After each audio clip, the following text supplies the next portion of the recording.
ابلیس لعین، اللہ تعالیٰ نے اس مخلوق کو بہت حسین بنایا، اس کو شرافت و بزرگی عطا کی اور اسے زمین اور آسمان دنیا پر بادشاہت بخشی۔ اس کے علاوہ جنت کی حفاظت و دربانی کے اعزاز سے بھی نوازا، مگر اس نے اللہ تعالیٰ کے سامنے تکبر کا مظاہرہ کیا اور اپنی خدائی کا اعلان کر بیٹھا اور اپنے محتاطوں کو اپنی عبادت کی دعوت دی، جس کے نتیجے میں اللہ تعالیٰ نے اسے راندہ درگاہ کرتے ہوئے شیطان میں بدل دیا، اس کی شکل کو بگاڑ دیا، اس سے تمام اعزازات چھین لیے اور اس پر اپنی لعنت فرمائی اور اس کو اپنے آسمانوں سے نکال دیا اور آخرت میں اس کا اور اس کے پیروکاروں کا ٹھکانہ جہنم قرار دیا۔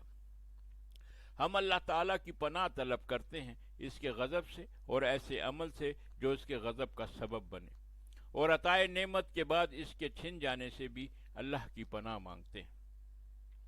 شیطان کی شیطانیت، اس کا غرور اور تکبر بیان کرنے سے قبل ہم ابلیس پر ہونے والے انعام و اکرام کا ذکر کریں گے، پھر اس کی حکومت میں ہونے والے واقعات و حوادث، اور پھر اس کی حکومت و سلطنت کے زوال کا سبب بھی بیان کریں گے۔ اس کے علاوہ دیگر امور کا بھی اجمالاً ذکر ہوگا انشاءاللہ تعالی۔ ابلیس فرشتہ تھا یا جن؟ ابن جریح بیان کرتے ہیں کہ ابن عباس نے فرمایا، ابلیس فرشتوں کے سرداروں میں سے تھا اور اس کا قبیلہ برتر و اعلیٰ اور سب سے معزز تھا۔ وہ جنت کے باغات کا نگران تھا اور آسمان دنیا اور زمین پر اس کی بادشاہت تھی۔ ایک اور روایت میں ابن عباس نے فرمایا، فرشتوں کا ایک قبیلہ جنات میں سے تھا اور ابلیس اسی قبیلے سے تھا۔ ابلیس آسمان اور زمین کے درمیان کا ناظر و نگراں تھا۔ ابو مالک اور ابو صالح ابن عباس سے اور مرہ ہمدانی ابن مسعود اور دیگر اصحاب رسول سے نقل کرتے ہیں کہ انہوں نے فرمایا، ابلیس کو آسمان دنیا پر مقرر کیا گیا تھا اور اس کا تعلق فرشتوں کے اس گروہ سے تھا جسے جن کہا جاتا ہے۔ ان کا نام جن اس لیے رکھا گیا کہ یہ جنت کے محافظ و نگراں تھے، اور ابلیس بھی اپنی بادشاہت کے ساتھ ساتھ جنت کا محافظ و نگراں تھا۔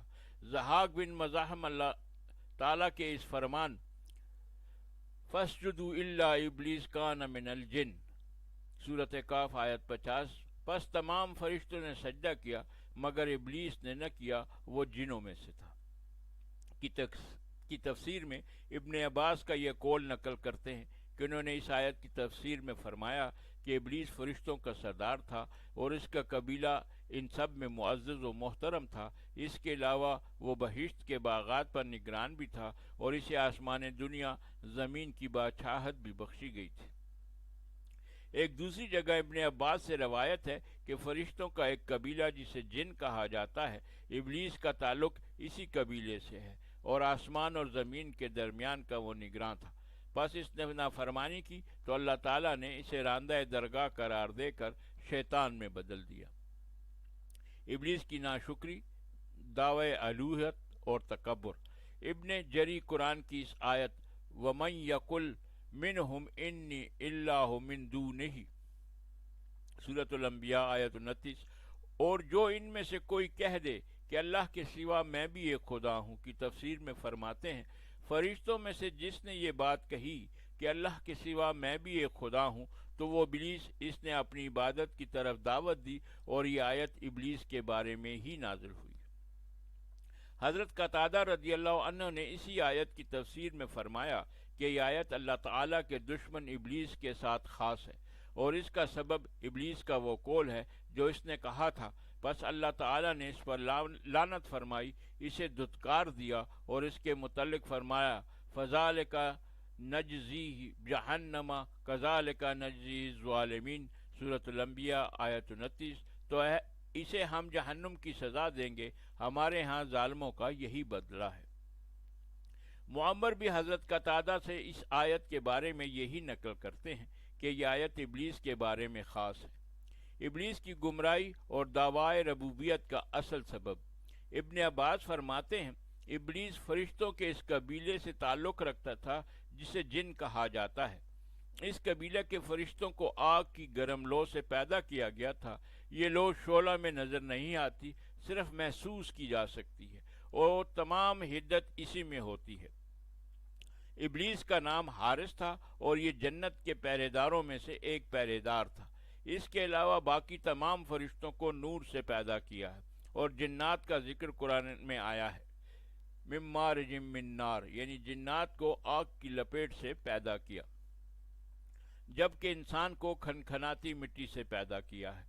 آغاز میں زمین پر جنات ہی رہتے تھے، انہوں نے زمین پر فساد برپا کیا اور ایک دوسرے کو قتل کیا، پس اللہ تعالیٰ نے ان کی سرکوبی کے لیے ابلیس کو فرشتوں کے ایک لشکر کے ساتھ بھیجا، اور یہ وہی لشکر تھا جسے جن کہا جاتا ہے۔ پس ابلیس اور ان کے لشکروں نے ان سے جنگ کی اور انہیں سمندری جزیروں اور پہاڑوں کی طرف بھگا دیا۔ اس کارنامے نے ابلیس کے دماغ میں تکبر اور غرور بھر دیا۔ اللہ تعالیٰ اس مسئلے کی نوعیت سے مطلع ہوئے، مگر ابلیس کے لشکر فرشتے اس کی خبث باطن کو نہ پہچان پائے۔ اللہ ہی علیم و خبیر ذات ہے اور اس کے علاوہ کوئی نہیں۔ ربی کی روایت، الربی بن انس سے مروی ہے کہ اللہ تعالیٰ نے بدھ کے دن فرشتوں، جمعرات کے دن جنوں اور جمعے کے دن آدم علیہ السلام کو پیدا فرمایا۔ جنوں کی ایک جماعت نے زمین میں ناشکری اور کفر کیا، جس پر اللہ تعالیٰ نے ان کی سرکوبی کے لیے فرشتوں کی ایک جماعت کو اتارا۔ انہوں نے ان سے جنگ کی اور زمین جو فساد سے بری ہوئی تھی ان سے خالی کی۔ ابلیس کی گمراہی اور رسوائی کے اصل سبب میں اہل علم کی مختلف آراء ہیں۔ ایک قول تو وہی ہے جو پہلے بیان کیا گیا ہے، دوسرا قول بھی ابن عباس سے منقول ہے۔ ابلیس آسمان دنیا، زمین اور اس کے درمیان تمام علاقے کا بادشاہ اور منتظم تھا، نیز جنت کا محافظ اور نگران بھی تھا۔ ابلیس عبادت الہی میں بہت زیادہ مشقتیں اٹھاتا تھا، جس کی وجہ سے وہ خود پسندی کا شکار ہو گیا اور اپنے آپ کو بہت اعلیٰ و عرفہ اور فاضل و کامل سمجھنے لگ پڑا، اور آخر کار اس نے اللہ تعالیٰ کے سامنے بھی تکبر کا اظہار کر دیا۔ ابن عباس اور ابن مسعود اور دیگر صحابہ کرام سے مروی ہے کہ جب اللہ تعالیٰ اپنی عزیز ترین مخلوق کی تخلیق سے فارغ ہو کر اپنے عرش پر رونق افروز ہوئے تو ابلیس کو آسمان دنیا کی بادشاہت پر مقرر کیا۔ ابلیس کا تعلق فرشتوں کے اس گروہ سے تھا جسے جن کہا جاتا ہے۔ ان کا نام جن اس لیے رکھا گیا کہ یہ جنت کے پہرے دار اور محافظ تھے۔ اس عزت افزائی نے ابلیس کے دل میں فخر و تکبر پیدا کر دیا، حتیٰ کہ اس نے یہ کہہ دیا کہ اللہ تعالیٰ نے جو کچھ مجھے عطا کیا ہے وہ میری ذاتی ریاضت کا انعام اور ثمر ہے۔ بقول علامہ طبری کے موسیٰ بن ہارون الحمدنی نے ہم سے اسی طرح بیان کیا ہے کہ احمد بن خمیشہ کی روایت میں ہے کہ ابلیس نے کہا مجھے فرشتوں پر فضیلت حاصل ہے، پس جب اس کے دل میں تکبر آیا تو اللہ تعالیٰ نے اس کے خیال پر مطلع ہو گئے اور فرشتوں سے فرمایا انی جاعل فی الارض خلیفہ، میں زمین میں ایک خلیفہ بنانے والا ہوں۔ اسی طرح ابن عباس سے بھی روایت ہے کہ ابلیس گناہ کا مرتکب ہونے سے پہلے فرشتوں میں سے تھا، اس کا نام عزازیل تھا اور وہ زمین کا باشندہ تھا اور ریاضت و مجاہدہ میں سب سے بڑا تھا، پس اسی چیز نے اس تکبر پر اکسایا اور وہ فرشتوں کے قبیلہ جن سے تعلق رکھتا تھا۔ اس سے ملتی جلتی ایک روایت اس طرح ہے کہ ابلیس فرشتوں میں سے ایک فرشتہ تھا، اس کا نام عزازیل تھا اور وہ زمین کا باشندہ اور اس کو آباد کرنے والا تھا۔ فرشتوں میں سے زمین کے رہائشی فرشتوں کا نام جن رکھا گیا تھا۔ سید عبد المصیب سے روایت ہے کہ ابلیس آسمان دنیا کے فرشتوں کا سردار تھا۔ تیسرا قول ابلیس پر لعنت کے سبب میں یہ ہے کہ یہ اصل میں اس مخلوق کی باقیات میں سے ہے جسے اللہ تعالیٰ نے پیدا فرمایا اور انہیں کسی چیز کا حکم دیا لیکن انہوں نے انکار کر دیا۔ اس قول کو ماننے والوں کے پاس دلیل میں ابن عباس سے مروی ایک روایت ہے کہ اللہ تعالیٰ نے ایک مخلوق پیدا فرمائی اور اسے حکم دیا کہ آدم علیہ السلام کو سجدہ کرو، لیکن انہوں نے ایسا کرنے سے انکار کر دیا۔ بس اللہ تعالیٰ نے ان پر آگ بھیجی جس نے انہیں بھسم کر دیا۔ پھر اللہ تعالیٰ نے ایک اور مخلوق پیدا فرمائی اور اس سے کہا کہ میں نے آدم کو مٹی سے پیدا کیا ہے، تم اسے سجدہ کرو۔ انہوں نے بھی انکار کر دیا۔ اللہ تعالیٰ نے آگ بھیج کر انہیں بھی بھسم کر دیا۔ اس کے بعد اللہ تعالیٰ نے ان کو موجودہ فرشتوں کو پیدا فرمایا اور سجدے کا حکم دیا تو انہوں نے اللہ تعالیٰ کے حکم کی بجا آوری میں آدم کو سجدہ کر دیا۔ اس کے بعد ابن عباس نے فرمایا کہ ابلیس اس مخلوق میں سے تھا جس نے آدم کو سجدہ کرنے سے انکار کر دیا تھا۔ چوتھا قول اس کے بارے میں یہ ہے کہ یہ ان جنات کی باقیات میں سے ہے جو زمین میں رہتے ہیں، اور انہوں نے زمین میں خون بہایا اور فساد برپا کیا، اپنے رب کے احکامات کے خلاف کام کیے۔ پھر فرشتوں نے ان سے جنگ کی اور انہیں سمندری جزیروں اور پہاڑوں کی طرف مار بھگایا۔ شہر بن ہوشب سے کان من الجن، ابلیس جنوں میں سے تھا کی تفسیر منقول ہے کہ ابلیس ان جنوں میں سے تھا جن کو فرشتوں نے شہروں سے سمندری جزیروں اور پہاڑوں کی طرف دھکیل دیا تھا۔ کسی فرشتے نے ابلیس کو چھپا لیا اور اپنے ساتھ آسمان پر لے گیا۔ ابن مسعود سے مروی ہے کہ فرشتوں نے جنوں سے جنگ کی، انہیں قتل کیا اور ابلیس کو قیدی بنا لیا جہاں یہ فرشتوں کے ساتھ عبادت کیا کرتا تھا۔ جب اللہ تعالیٰ نے فرشتوں کو آدم علیہ السلام کے سامنے سجدہ گزاری کا حکم دیا تو ابلیس نے انکار کر دیا، بس اسی لیے اللہ تعالیٰ نے فرمایا الا ابلیس کان من الجن، سب فرشتوں نے سجدہ کیا سوائے ابلیس کے کیونکہ وہ جنوں میں سے تھا۔ میرے نزدیک میں صحیح اور درست بات وہی ہے جو اللہ کریم نے قرآن میں ارشاد فرمائی ہے، وَإِذْ قُلْنَا لِلْمَلَائِكَةِ اسْجُدُوا لِآدَمَ فَسَجَدُوا إِلَّا إِبْلِيسَ كَانَ مِنَ الْجِنِّ فَفَسَقَ عَنْ أَمْرِ رَبِّهِ، سورۃ القاف آیت 50۔ یاد کرو جب ہم نے فرشتوں سے کہا کہ آدم کو سجدہ کرو تو انہوں نے سجدہ کیا مگر ابلیس نے نہ کیا، وہ جنوں میں سے تھا، اس لیے اپنے رب کے حکم کی اطاعت سے نکل گیا۔ اس آیت مبارکہ میں ابلیس کی نافرمانی کا ذکر ہے، لہٰذا یہ کہنا بھی درست ہے کہ یہ نافرمانی اس سبب سے ہوئی کہ جنات جن کے اندر سرکشی بغاوت کا مادہ غالب ہوتا ہے، اور یہ کہنا بھی درست ہے کہ یہ نافرمانی اس سبب سے ہوئی کہ کثرت عبادت، علم کی زیادتی، آسمان و زمین کی بادشاہت اور باغات بہیج کی محافظت اور نگہبانی کی وجہ سے اس کی طبیعت خود پسندی کا شکار ہو گئی، اور یہ کہنا بھی درست ہے کہ اس کے علاوہ اور امور بھی اس سرکشی اور بغاوت اور غرور و تکبر کا سبب ہے۔ لہذا اس کے متعلق کوئی یقینی و قطعی دعویٰ بغیر کسی دلیل و حجت کے ٹھوس نہیں مانا جا سکتا، اور نہ ہی کوئی ایسی ٹھوس چیز ہمارے پاس ہے۔ اس بارے میں جو بھی اختلافی بیانات و روایات ہیں ان سب کو ہم نے نقل کر دیا ہے۔ ایک اور کمزور روایت اس سلسلے میں یہ بھی ہے کہ آدم علیہ السلام سے پہلے زمین پر جنات آباد تھے، اللہ تعالیٰ نے ابلیس کو ان کی طرف قاضی بنا کر بھیجا تاکہ وہ ان کے درمیان عادلانہ فیصلہ کرے، لہذا وہ 1000 سال تک عدل و انصاف کے ساتھ ان کے درمیان فیصل رہا، یہاں تک کہ اس کا نام حکم پڑ گیا، اور یہ نام اللہ تعالیٰ نے رکھا تھا اور اس کی طرف یہ نام بذریعہ وحی بھیجا تھا۔ بس اس وقت اس کے دل میں تکبر داخل ہو گیا اور اس نے اپنے آپ کو بڑی چیز سمجھنا شروع کر دیا۔ اللہ تعالیٰ نے جنوں کے درمیان لڑائی، دشمنی اور بغض پیدا فرما دیا، جس کی وجہ سے انہوں نے ابلیس کی موجودگی میں ہی 2000 سال تک زمین میں خون ریزی کی، یہاں تک کہ ان کے گھوڑے خون کے دریا میں داخل ہو گئے۔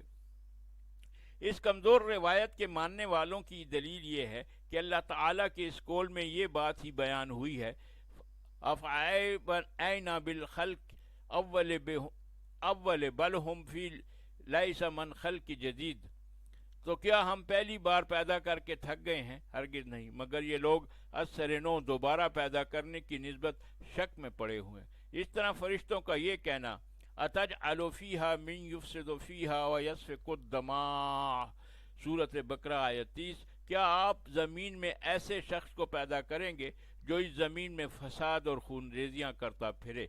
پھر اسی طرف اشارہ ہے، بس اللہ تعالیٰ نے اس وقت ان سرکش جنات کی طرف آگ بھیجی جس نے ان کو جلا ڈالا۔ جب ابلیس نے اس عذاب کو دیکھا جو اس قوم پر اترا تھا تو وہ آسمان پر چڑھ گیا اور فرشتوں کے درمیان رہنے لگا، اور آسمان میں اللہ تعالیٰ کی ایسی عبادت کی کہ اس جیسی عبادت اس کی مخلوق میں سے کسی نے نہ کی تھی۔ بس اس عبادت اور ریاضت میں بڑھتا ہی چلا گیا، یہاں تک کہ اللہ تعالیٰ نے حضرت آدم علیہ السلام کو پیدا فرمایا، بس اللہ تعالیٰ کی طرف سے سجدے کا حکم ہوا اور ابلیس نے سرکشی اختیار کی۔ آدم علیہ السلام، تخلیق آدم علیہ السلام۔ ابلیس کی بادشاہت و عمارت ارضی کے زمانے میں اللہ تعالیٰ نے ہمارے جد امجد ابو البشر سیدنا آدم علیہ السلام کو تخلیق کیا، اور یہ اس وقت ہوا جب ابلیس کی سلطنت و عمارت ختم ہونے کے قریب آ چکی تھی۔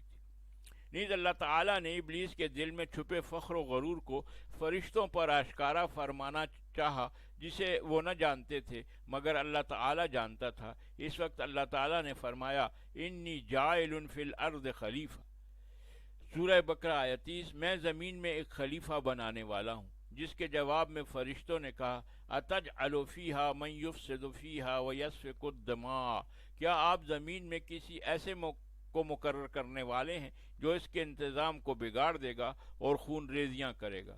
ابن عباس سے اس آیت کی تفسیر میں منقول ہے کہ فرشتوں نے یہ جواب اس وجہ سے دیا تھا کہ زمین پر اس سے پہلے رہائش پذیر جنوں نے فساد برپا کر دیا، خون بہایا اور اللہ تعالیٰ کی نافرمانی کی، لہٰذا اب بھی جو خلیفہ بنے گا وہ بھی تو ویسا ہی کرے گا، لہٰذا کہنے لگے وَنَحْنُ نُسَبِّحُ بِحَمْدِكَ وَنُقَدِّسُ لَكَ، آپ کی حمد و ثنا کے ساتھ تسبیح اور آپ کی تقدیس تو ہم کر ہی رہے ہیں، لیکن اللہ نے ارشاد فرمایا انی اعلم ما لا تعلمون، میں جانتا ہوں جو کچھ تم نہیں جانتے۔ یعنی میں ابلیس کے فخر و غرور اور اس کی سرکشی کو جانتا ہوں، اور اس بات کو بھی جانتا ہوں کہ اس کے نفس میں باطل گھر کر گیا ہے اور اسے دھوکہ میں مبتلا کر دیا ہے۔ میں آدم کو پیدا کر کے ابلیس کی سرکشی کو ظاہر کر دوں گا تاکہ تم اپنی آنکھوں سے دیکھ لو۔ ہمارے نزدیک اس آیت کی تفسیر میں متعدد اقوال ہیں جو ہم نے اپنی کتاب جامع القرآن عن تاویل قرآن میں نقل کی ہیں، لیکن اس جگہ کتاب کی طوالت کے خدشے کے پیش نظر ان کا ذکر نہ کریں گے۔ جب اللہ تعالیٰ نے آدم علیہ السلام کو پیدا کرنے کا ارادہ فرمایا تو حکم دیا کہ تمام روئے زمین سے مٹی لائی جائے۔ ابن عباس سے مروی ہے کہ انہوں نے فرمایا اللہ تعالیٰ نے آدم علیہ السلام کی مٹی کا حکم دیا، پس وہ آسمان کی طرف بلند کی گئی اور لیسدار مٹی سے آدم علیہ السلام کی تخلیق ہوئی۔ یہ مٹی اس سے پہلے گارے کی شکل میں تھی، پھر اس میں خمیر اٹھ گیا، پس اس لیسدار اور چپکنے والی مٹی سے اللہ تعالیٰ نے آدم علیہ السلام کے پتلے کو اپنے درست قدرت سے بنایا۔ تخلیق آدم کس مٹی سے ہوئی؟ ابن عباس، ابن مسعود اور چند دیگر صحابہ کرام سے اتجعل فیہا من یفسد فیہا ویسفک الدماء ونحن نسبح بحمدک ونقدس لک قال انی اعلم ما لا تعلمون، سورۃ بقرہ آیت 30۔ میں زمین میں ایک خلیفہ بنانے والا ہوں۔ انہوں نے عرض کیا کیا آپ زمین میں کسی ایسے کو مقرر کرنے والے ہیں جو اس کے انتظام کو بگاڑ دے گا اور خون ریزیاں کرے گا؟ آپ کی حمد و ثنا کے ساتھ تسبیح اور آپ کی تقدیس تو ہم کر ہی رہے ہیں۔ فرمایا میں جانتا ہوں جو کچھ تم نہیں جانتے۔ کی تفسیر میں منقول ہے کہ اللہ تعالیٰ نے جبرائیل علیہ السلام کو زمین کی طرف مٹی لانے کے لیے بھیجا۔ زمین نے کہا میں پناہ مانگتی ہوں تجھ سے اس بات کی کہ تو میرے اندر سے کوئی چیز کم کرے اور مجھے عجیب عیب لگائے۔ پس جبرائیل علیہ السلام واپس لوٹ گئے اور زمین سے کچھ نہ لیا۔ اللہ تعالیٰ کے حضور جا کر کہا اے میرے رب، زمین نے آپ کی پناہ مانگی تھی، میں نے اسے پناہ دے دی۔ اس کے بعد اللہ تعالیٰ نے میکائیل علیہ السلام کو بھیجا، زمین نے ان سے بھی پناہ مانگی، پس انہوں نے بھی پناہ دے دی اور وہ واپس لوٹ آئے۔ وہی بات کہی جو جبرائیل علیہ السلام نے کہی تھی۔ اس کے بعد اللہ تعالیٰ نے ملک الموت کو بھیجا، زمین نے ان سے بھی پناہ مانگی، مگر انہوں نے کہا میں اللہ کی پناہ مانگتا ہوں اس سے کہ میں لوٹ جاؤں اور اللہ کے حکم کی تعمیل نہ کروں۔ پس انہوں نے روئے زمین سے مٹی لی۔ ملک الموت نے ایک ہی جگہ سے مٹی نہ لی بلکہ مختلف مقامات سے سرخ، سفید اور سیاہ رنگ کی مٹی لی۔ یہی وجہ ہے کہ بنی آدم مختلف صفات و مزاج پر پیدا ہوئے ہیں۔ ملک الموت مختلف قسم کی یہ مٹی لے کر آسمان کی طرف چڑھے اور اسے پانی سے تر کیا، یہاں تک کہ وہ لیسدار مٹی بن گئی، یعنی ایسی کہ یہ آپس میں چپک جاتی تھی۔ پھر اسے اس کے حال پر چھوڑ دیا یہاں تک کہ وہ متغیر ہو گئی اور اس میں بو پیدا ہو گئی۔ اللہ تعالیٰ کے اس کول حمائم مسنون، سوکھے گارے سے بنایا، میں اسی حالت کا بیان ہے۔ حضرت ابن عباس سے مروی ہے کہ اللہ تعالیٰ نے ابلیس کو بھیجا اور اس نے زمین کے اوپر کے حصے عدیم سے تلخ و شیریں مٹی لی جس سے آدم کی تخلیق ہوئی۔ اسی وجہ سے نام آدم رکھا گیا ہے کہ وہ زمین کے اوپری حصے عدیم سے پیدا ہوئے، اور اسی وجہ سے ابلیس نے کہا تھا کہ کیا میں اس کو سجدہ کروں جسے آپ نے مٹی سے پیدا کیا، یعنی وہ مٹی جسے میں لایا ہوں۔ سعید بن جبیر سے مروی ہے کہ آدم نام اس لیے پڑا کہ وہ زمین کے اوپری حصہ عدیم سے پیدا ہوئے ہیں۔ ایک دوسری جگہ بھی ان سے یہ مروی ہے۔ حضرت علی رضی اللہ عنہ سے مروی ہے کہ آدم علیہ السلام کو زمین کے عدیم سے پیدا کیا گیا، اس میں عمدہ اور ردی ہر قسم کی مٹی شامل تھی، اس لیے تو ان کی اولاد میں اچھے برے ہر طرح کے لوگ ہیں۔ ابو موسیٰ اشعری سے روایت ہے کہ رسول اللہ صلی اللہ علیہ وسلم نے ارشاد فرمایا، اللہ نے آدم علیہ السلام کو ایک مٹھی مٹی سے پیدا کیا، وہ جس کو تمام زمین سے لیا گیا تھا۔ پس بنو آدم زمین کی اس مٹی کے موافق پیدا ہوئے ہیں، بعض ان میں سے سرخ، بعض سیاہ، بعض سفید اور بعض گندمی رنگ کے ہیں۔ اسی طرح خوش اخلاق و بد اخلاق اور نیک و بد ہر قسم کے لوگ ہیں۔ اس کے بعد اس مٹی کو چھوڑ دیا گیا یہاں تک کہ اس میں بو پیدا ہو گئی، پھر اسے چھوڑ دیا گیا یہاں تک کہ وہ خشک ہو کر ٹھیکرے کی شکل میں بن گئی، جیسا کہ اللہ تعالیٰ نے قرآن مجید میں فرمایا ہے، وَلَقَدْ خَلَقْنَا الْإِنسَانَ مِنْ صَلْصَالٍ مِنْ حَمَامٍ مَسْنُونٍ، ہم نے انسان کو سڑی ہوئی مٹی کے سوکھے گارے سے بنایا۔ ابن عباس سے مروی ہے کہ آدم علیہ السلام کو 3 اقسام کی مٹی سے پیدا کیا گیا ہے، سلسال، تما اور تین لازب سے، پس لازب تراب عمدہ مٹی ہے، اور ہما سے مراد گارا اور کیچڑ، اور سلسال سے مراد ایسی مٹی ہے جسے کوٹ کر باریک کر لیا گیا ہو۔ اللہ تعالیٰ کے فرمان میں سلسال کا مطلب یہی ہے کہ ایسی خشک مٹی جو کھنکھناتی ہو۔